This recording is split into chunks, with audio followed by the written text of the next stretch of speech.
மாதாந்திர ஆலயத்திற்கு வந்தார். ஆலயத்தின் வெளி படிக்கட்டுகளிலே முழந்தாள் படியிட்டார், ஜெபித்தார்.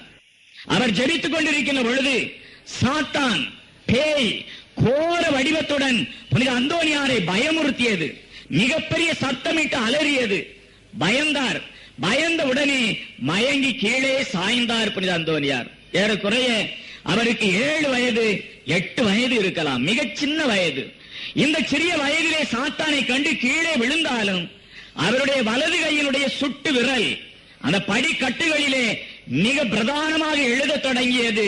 சிலுவை அடையாளத்தை வரைந்தது. இன்றும் நீங்கள் லிஸ்பன்னா நகரத்தின் பேராலயத்திற்கு சென்றால் இந்த படிக்கட்டை நீங்கள் காணலாம்.